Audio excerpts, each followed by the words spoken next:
బులెటిన్లో breaking news చూస్తున్న మాకువీడు రామాలయం నిర్మాణంపై దాఖలైనటువంటి పిటిషన్ను కొట్టివేశారు. రెవెన్యూ రికార్డుల ప్రకారం చూసినట్లయితే 80 ఏళ్లుగా రామాలయం అక్కడ ఉన్నట్లుగా గుర్తించారు. అన్ని ఆధారాలు పరిశీలించిన తర్వాతే రామాలయ నిర్మాణానికి అనుమతి ఇచ్చారు. అయితే పిటిషన్ను కొట్టివేసిన ఏపీ హైకోర్టు రెవెన్యూ రికార్డుల ప్రకారం 80 ఏళ్లుగా రామాలయం ఉన్నట్లుగా గుర్తించారు అధికారులు. ఇక అన్ని ఆధారాలు పరిశీలించి రామాలయం నిర్మాణానికి అనుమతి ఇచ్చినట్లుగా తెలుస్తూ ఉంది. అలాగే ఇంకా చూసుకున్నట్లయితే పశ్చిమ గోదావరిలోని ఆకివీడు రామాలయం నిర్మాణంపై దాఖలైనటువంటి పిటిషన్ను కొట్టివేసినట్లు తెలుస్తుంది. పిటిషన్ను కొట్టివేసిన ఏపీ హైకోర్టు.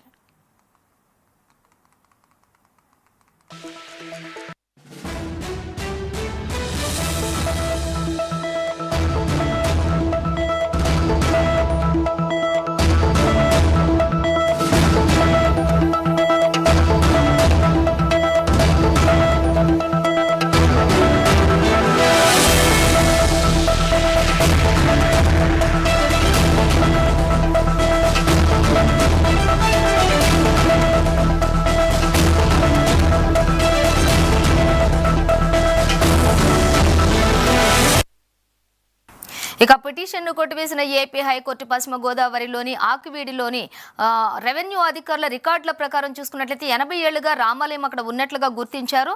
అలాగే అన్ని ఆధారాలు పరిశీలించిన తర్వాత రామాలయం నిర్మాణానికి అనుమతి ఇచ్చినట్లుగా కూడా తెలుస్తుంది.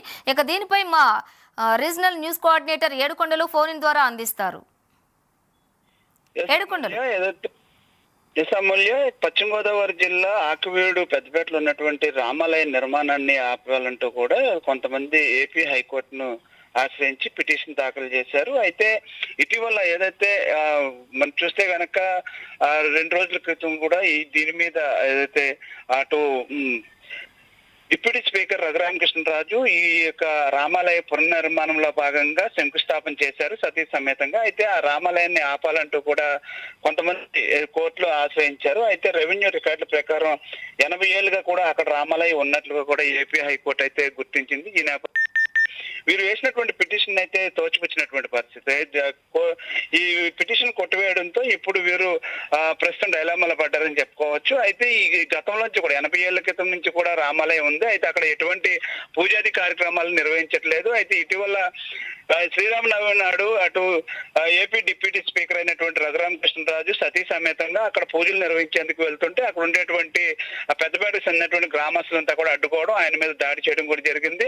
ఈ నేపథ్యంలోనే దీన్ని సీరియస్ గా తీసుకున్నటువంటి రఘురామకృష్ణరాజు ₹1 కోటి పైబడి ఏదైతే డబ్బులు వెచ్చించి అక్కడ రామాలయం నిర్మించాలి, నూతన రామాలయం, గతంలో నుంచి కూడా చరిత్ర కలిగినటువంటి రామాలయం అంటూ కూడా ఆయన చెప్పారు. అలాగే రామాలయం శంకుస్థాపన కార్యక్రమం చేపట్టే ముందు కూడా అక్కడ జరిగినటువంటి ఏదైతే ఎటువంటి వివాదాలు జరగకుండా ప్రత్యేకంగా భారీ బలగాల మధ్య ఈ యొక్క ప్రశాంతమైనటువంటి వాతావరణంలో అక్కడైతే శంకుస్థాపన చేశారు. అయితే అక్కడ రామాలయం నిర్మించకూడదంటూ కూడా కొంతమంది కోర్టును ఆశ్రయించారు. అయితే ఆ పిటిషన్ అయితే తోచిపుచ్చినటువంటి పరిస్థితి. 80 ఏళ్ల క్రితం నుంచి కూడా ఉన్నటువంటి రామాలయం పరిధిలో రామాలయం కట్టుకునేందుకు అనుమతిస్తున్నట్లుగా కూడా అధికారులు వెల్లడించారు. అయితే రెవెన్యూ రికార్డుల ప్రకారం కూడా పరిశీలించిన తర్వాత హైకోర్టు ఈ నిర్ణయం తీసుకుంది. అయితే ప్రస్తుతం వీరు సుప్రీంకోర్టుకు వెళ్ళేటువంటి ఆలోచనలో కూడా ఉన్నట్లుగా తెలుస్తూ ఉంది.